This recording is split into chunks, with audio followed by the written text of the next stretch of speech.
Kadarland, membangun kenyamanan.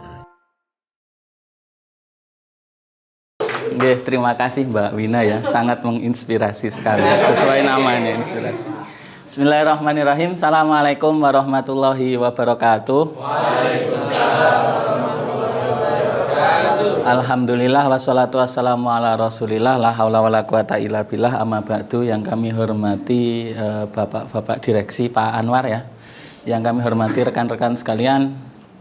Alhamdulillah, puji syukur kita panjatkan kehadirat Allah Subhanahu wa Ta'ala. Di pagi hari ini kita bisa berkumpul di sini ya, dalam agenda rutin kita Inspirasi Pagi. Semoga inspirasi pagi setiap pekan yang kita ikuti ini senantiasa memberikan kita inspirasi ya, karena yang disampaikan ya barangkali hal-hal yang di luar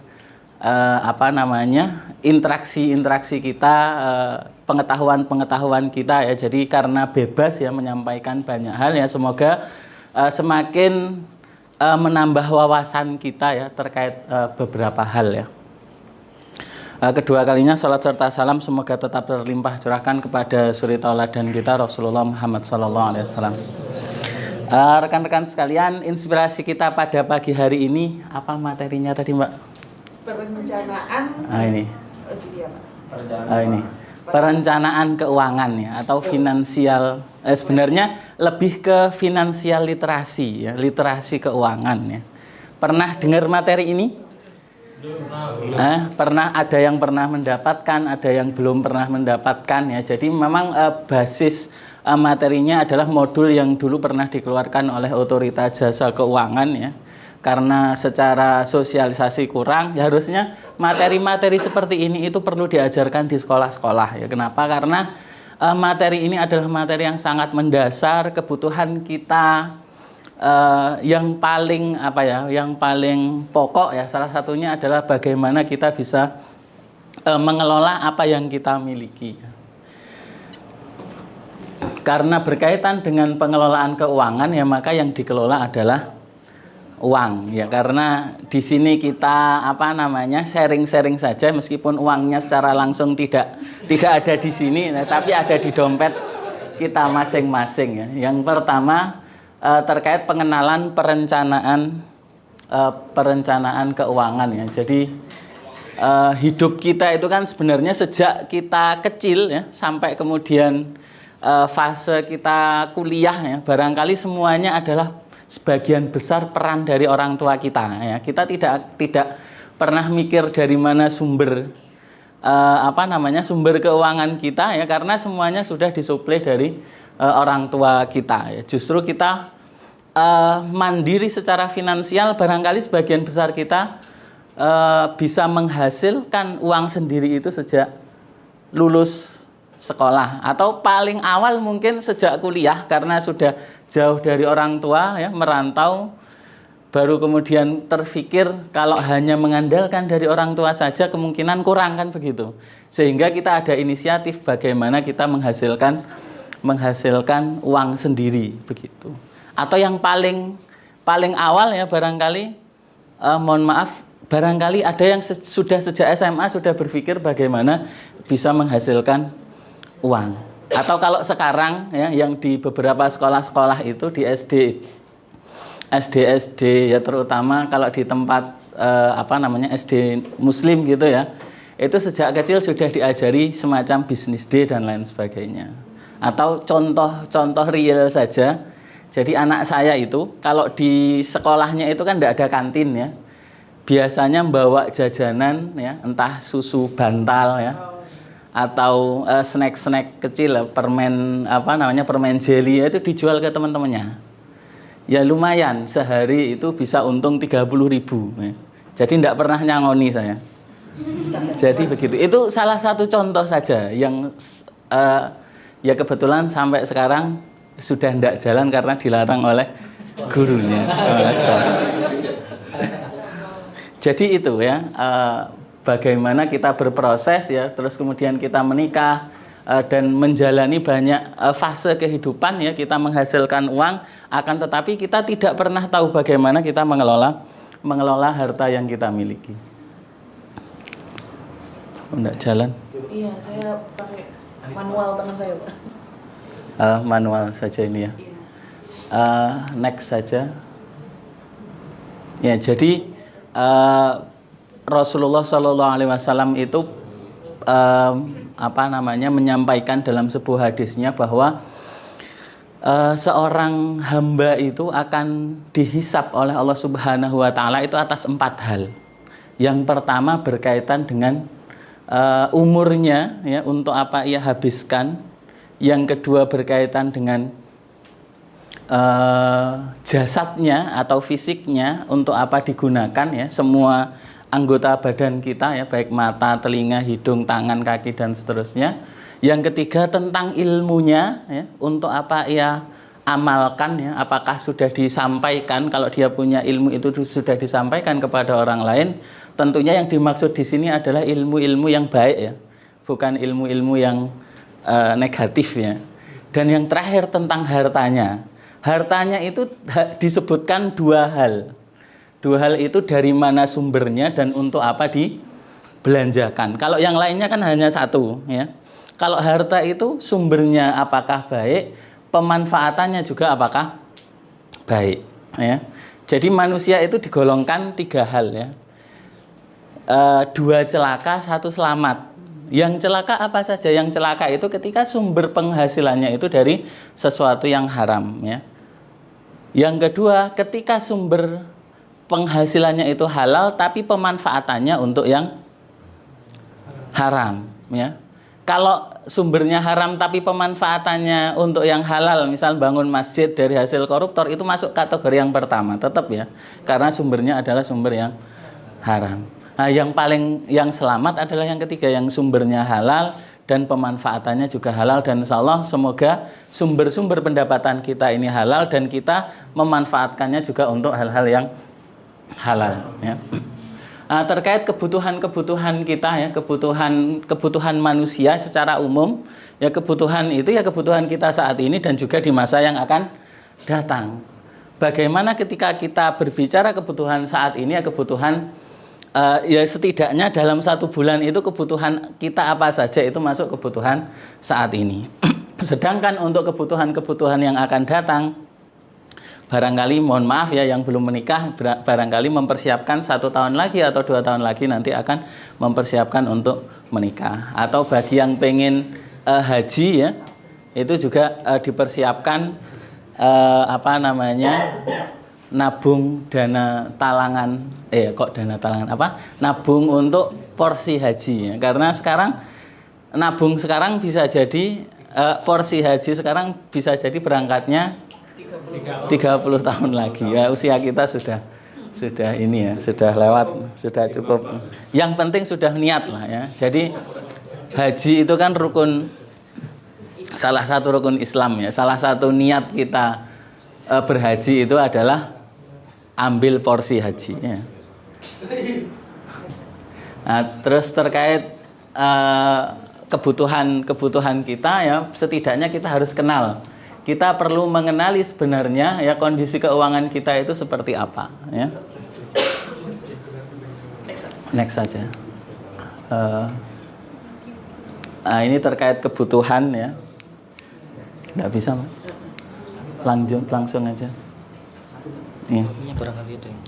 Jadi kebutuhan kita itu biasanya kita itu kan ada 2, ya. Apakah itu berkaitan dengan keinginan kita, dan yang kedua apakah berkaitan dengan kebutuhan kita, ya. Biasanya ketika kita mengeluarkan sesuatu, ya, belanja atau lihat Shopee, scroll, ya, kita itu pengen barang karena harganya murah, ya, karena diskonnya banyak, ya, meskipun sebenarnya kita tidak terlalu butuh, ya. Itu ketika itu kita lakukan terus-menerus, barang-barang yang kita beli itu akan numpuk di rumah kita tanpa kita tahu pemanfaatannya akan seperti apa. Maka yang perlu kita perhatikan, ya, yang harus perlu kita kita persiapkan, ya, ketika kita akan belanja, ya, di Shopee, ya, harus dipastikan bahwa yang akan kita belanjakan ini benar-benar sesuai kebutuhan kita atau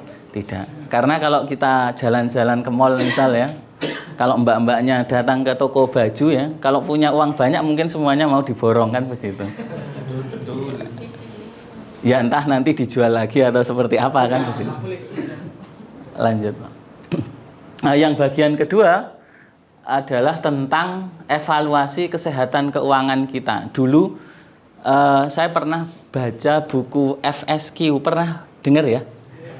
Kalau dulu ada emotional question, terus kemudian ada ISQ, emotional spiritual question. Nah, ini ada FSQ, financial spiritual question. Ya, salah satunya adalah ada dashboard keuangan ya. Dashboard keuangan itu setidaknya mencakup 4 hal. 4 hal itu apa saja? Yang pertama adalah penghasilan kita, penghasilan atau pendapatan kita dan pengeluaran kita ya. Penghasilan itu bisa penghasilan harian ya, bisa penghasilan pekanan, bisa penghasilan bulanan atau tahunan atau bahkan yang sifatnya insidental, atau bisa jadi penghasilan itu kita dapat seumur hidup sekali, barangkali seperti itu ya. Contohnya apa? Kalau penghasilan bulanan itu yang paling mudah itu adalah ya UMKM yang ada di sekitar kita ya. Orang dagang jualan bakso itu kan dapat penghasilan setiap hari ya. Warung orang jualan sayur mayur ya di pasar dan lain itu dapat penghasilannya harian. Nah, bagaimana kita bisa mendapatkan penghasilan harian untuk kita yang bekerja misal ya. Kalau kita punya di rumah ya, punya ruangan kosong ya, kemudian disewakan untuk warkop misal ya. Nah, itu bisa disewakan harian atau bulanan. Tadi kalau bulanan berarti kita mendapatkan hasilnya bulanan, atau warkop itu kita kelola ya, warkop itu kita kelola sendiri, cuman kita ngangkat karyawan. Lah di situ kita akan dapat penghasilan harian ya. Mingguan pun juga modelnya hampir sama. Ada yang biasanya kalau mohon maaf ya, kalau Pak tukang itu biasanya kan dibayarnya kan setiap akhir pekan ya. Nggak harus nunggu sampai 1 bulan. Ya setiap pekan, hasilnya setiap pekan itu yang kemudian jadi penghasilan beliau. Kalau bulanan ya gaji seperti yang kita peroleh ya. Kalau tahunan biasanya ada THR ya, ada bonus ya, atau penghasilan-penghasilan yang lain yang ada di apa yang kita dapatkan ya. Jadi semuanya itu setidaknya bisa kita catat. Penghasilan kita apakah itu pekanan, harian, pekanan, tahunan atau bulanan atau tahunan. Pengeluaran pun juga begitu. Pengeluaran juga kita catat. Dulu saya itu buat dari tahun 2011 ya, dari sebelum nikah, 3 bulan sebelum nikah, sampai kalau tak lihat catatan saya di dashboard keuangan FSQ saya itu terakhir sampai bulan Agustus tahun 2018 ya. Setelah itu sudah tidak ya, karena mungkin ribet ya. Tapi dari situ kita belajar banyak hal ya, bahwa pendapatan kita bisa menyisihkan pendapatan kita dari yang sedikit itu, yaitu ya dari catatan-catatan kita. Mohon maaf, ini cerita pribadi saya ya. Barangkali Pak Anwar juga belum pernah dengar ya. Dulu waktu saya awal menikah itu ya, di proposal saya dulu modelnya kan pakai proposal ya, ta'aruf ya. Nah itu saya cantumkan gaji saya itu hanya 1.200.000. Padahal saat itu UMR Surabaya itu sudah 3 juta. Ya mungkin gaji istri saya 2 kali lipat lebih banyak lah daripada saya. Kok yo gelem kan begitu. Kok yo gelem. Ya, apakah kemudian saya tidak berpikir membangun keluarga dengan income segitu, apakah cukup atau tidak ya, seperti nasihatnya Ustadz Naruto kemarin ya, yang namanya menikah itu menjadi jalan bagi terbukanya pintu-pintu rezeki ya. Yuk, kok alhamdulillahnya saya itu kan orang Jombang ya, merantau di Surabaya, dapat jodohnya orang Surabaya. Satu masalah selesai, kenapa enggak perlu bayar kontrakan? Ya bener kan ya? Yang kedua, bapak ibu mertua saya itu tidak mengizinkan putrinya untuk tinggal jauh. Ya artinya harus tinggal di rumah itu. Ya. Jadi terpaksa dia. Ya. Jadi yang pertama kontrakan tadi tidak bayar ya. Yang kedua makannya nunut kan begitu. Ya meskipun ya nyumbang ya. Jadi ndak apa namanya? Ndak mengandalkan itu semua. Ya artinya yang namanya rezeki tadi seperti yang seperti kemarin disampaikan Ustadz Naruto, Ustadz Marzuki Imron, yang namanya rezeki itu bisa jadi tidak hanya dari penghasilan kita ya, dari hal-hal seperti itu. Ya. Kita tidak sakit, itu insya Allah rezeki. Karena kalau kita sakit ya kita harus mengeluarkan dana. Terakhir kemarin ada cerita waktu Lebaran ya, saya sama istri ke salah satu minimarket di dekat hotel. Waktu kemarin kan saya cerita di mana, di Blora ya, di Cepu ya. Itu nginepnya di hotel ya. Kenapa? Karena kalau harus nampung 20 orang tidak ada rumah saudara di sana yang cukup ya. Karena nginepnya di hotel, di sebelahnya ada minimarket, kita belanja ke situ. Lah kok dilalahnya HP istri saya itu ketinggalan di depan. Di dekatnya pintu masuk ya, ada meja, ada tumpuan bukan meja tumpuan kotak-kotak itu loh ya. Ketinggalan di atas itu. Nyampe hotel baru ingat ya. Baru ingat, loh HP-nya ketinggalan. Akhirnya saya lari ke minimarket, kok dilalah HP-nya masih ada. Artinya HP masih ada di situ itu juga rezeki. Kenapa? Karena kalau HP-nya hilang saya harus mengeluarkan lagi untuk beli HP ya. Jadi rezeki itu banyak ya. Jangan hanya diartikan rezeki itu apa yang kita dapatkan, tapi apa yang tidak jadi kita keluarkan ya, itu juga salah satu rezeki. Kembali ke yang ini tadi, dashboard tentang evaluasi. Lanjut aja Mbak, next. Ini kita harus setelahnya kebalik. Saya bukan setelahnya saya kebalik. Nah ini kita harus mencatat semua penghasilan kita, pun juga kita harus mencatat semua pengeluaran kita. Kalau kita mau rigid tadi ya, yang saya lakukan 7 tahun dengan gaji yang terbatas itu sebelum di KBB ya ini seperti ini. Saya itu kaget ya dengan gaji segitu, ya akhirnya mohon maaf ya bisa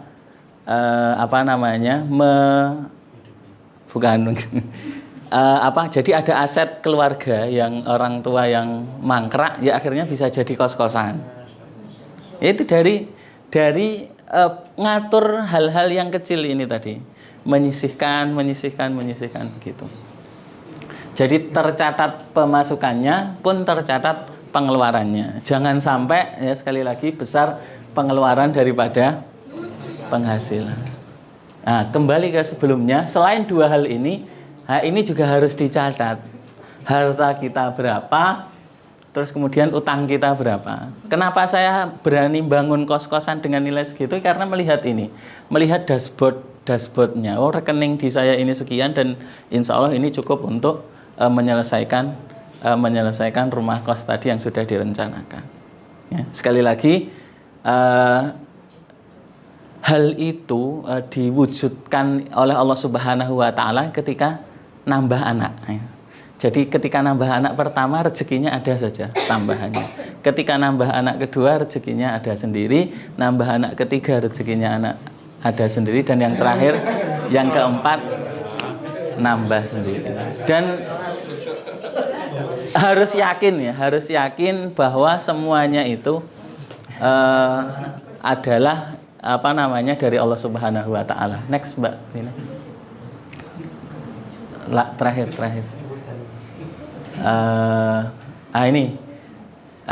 Hasil evaluasi kesehatan dompet, setidaknya kita perlu melihat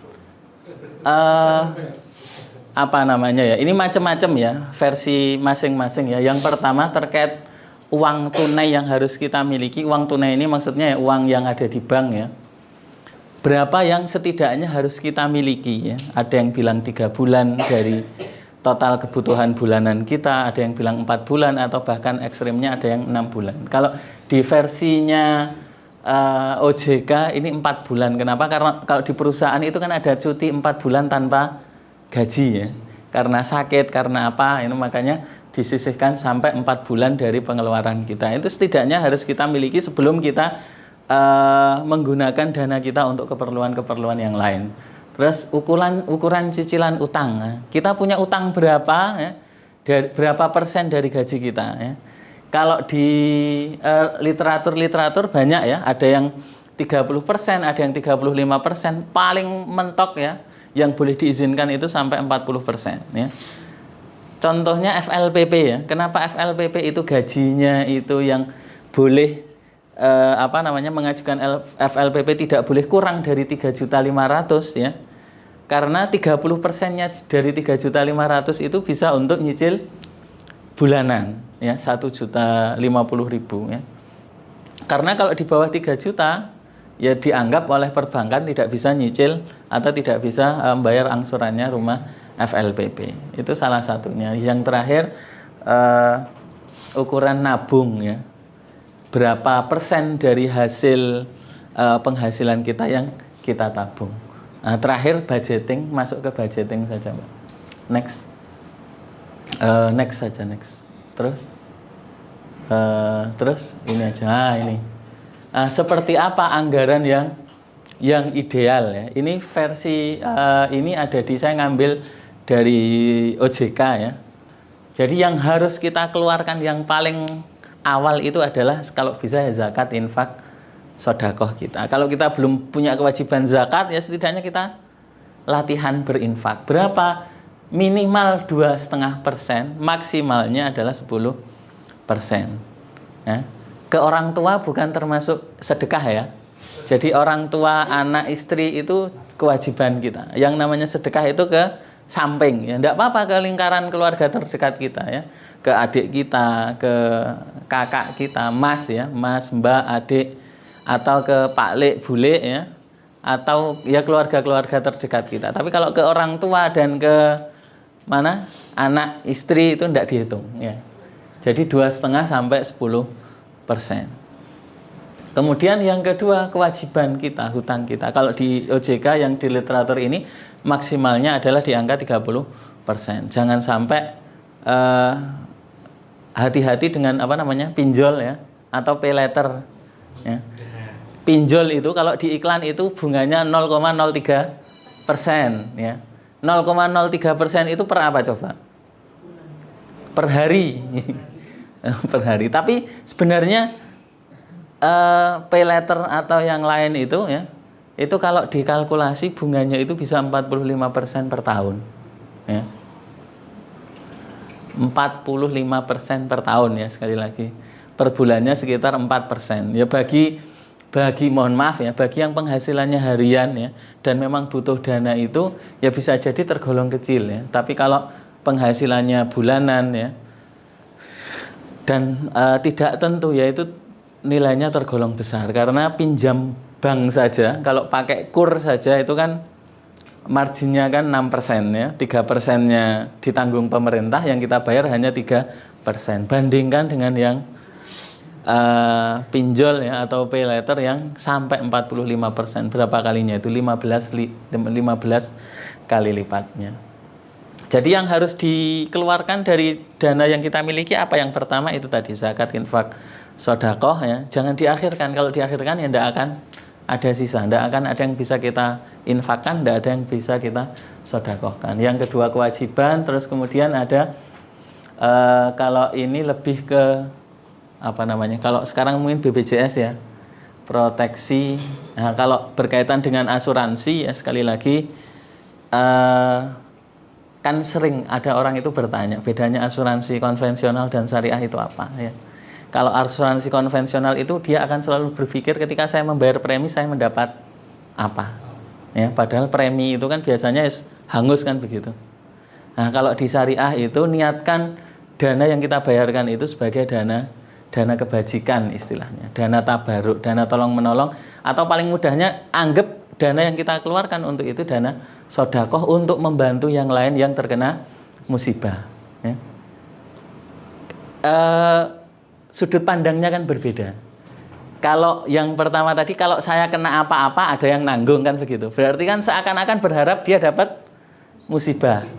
Nah, sedangkan yang kedua, paradigma yang kedua, ya semoga saya tidak dapat musibah sehingga dana yang kita keluarkan ini bisa untuk membantu orang lain. Ya, terkait asuransi seperti itu, proteksi. Kemudian ada dana investasi ya 10-20%, kemudian ada dana apa itu Mbak, edukasi ya, pendidikan. Sekali lagi pendidikan itu sangat penting sekali ya. Jangan sampai kita membatasi ya. Edukasi itu tidak harus sekolah ya, tapi beli buku ya, atau apapun itu yang menambah nilai value diri kita itu bisa menggunakan dana ini. Kemudian ada rumah tangga ya, maksimal 60%. Kemudian ada piknik atau rekreasi ya, hiburan dan lain-lain. Istilahnya di total itu maksimal 100%. Kan tidak mungkin maksimal 110%. Kalau 110% ya berarti besar pasak daripada tiang, kan begitu. Ini saya dulu pernah buat ya, klasifikasinya ya. Untuk orang yang suka traveling itu persentasenya seperti apa? Untuk orang yang suka ngutang itu presentasinya seperti apa? Untuk orang yang suka belanja investasi itu masing-masing ada sendiri ya. Nanti kalau mau butuh referensi boleh lah. Insya Allah itu sekali lagi kita disarankan ya untuk hidup semampunya, sewajarnya, sederhana ya. Jangan sampai kemudian karena kita sering lihat Instagram, lihat TikTok ya, maupun media sosial yang lain ya, kita pengen mengikuti lifestyle mereka, gaya hidup mereka, sampai mohon maaf ya, sampai harus berhutang ya. Jadi kalau lihat iklan-iklannya pinjol, pay later dan lain-lain itu kan mendorong seseorang untuk mengikuti gaya hidup yang ada di media sosial ya. Kalau tidak punya uang tidak apa-apa, kan bisa utang, kan begitu. Jangan sampai seperti itu ya. Sekali lagi kita meyakini ya bahwa yang namanya rezeki itu kan sudah diatur oleh Allah Subhanahu wa taala. Betul nggih? Rezeki itu masing-masing ada jatahnya. Kita tidak tahu jatah rezeki kita itu sedikit atau banyak. Semakin kita bisa sederhana ya, insya Allah usia kita semakin panjang. Kenapa? Karena Allah Subhanahu wa taala itu akan memanggil kita itu saat sudah tidak ada rezeki lagi yang bisa diberikan kepada kita ya. Kenapa? Ini salah satu sudut pandang yang lain ya. Kenapa ada orang-orang yang bisa berumur sampai mohon maaf 100 tahun ya. Jadi ayah saya itu masih punya mbah ya. Mbah Lek ya. Berarti apa? Kalau anak saya manggilnya ya bukan buyut lagi, canggah lagi, sudah di atasnya lagi ya. Sudah berapa generasi lah istilahnya begitu. Ya karena hidupnya sederhana ya. Ndak terlalu neko-neko ya, ndak terlalu opo jari tonggo lah ya. Kalau melihat rumput tetangga kan biasanya lebih hijau ya. Tetangga punya mobil, kita pengen punya mobil dan seterusnya ya. Jadi seperti itu, sederhana saja, sewajarnya saja, sesuai dengan kemampuan yang kita miliki, dan kita tetap berdoa ya kepada Allah Subhanahu wa taala, semoga Allah mengkaruniakan kepada kita rezeki yang halal ya, rezeki yang barokah, rezeki yang bisa mengantarkan kita menuju surganya Allah Subhanahu wa taala. Insyaallah itu yang bisa saya sampaikan, kurang lebihnya mohon maaf. Wallahu muwaffiq ila aqwamit thoriq. Assalamualaikum warahmatullahi wabarakatuh.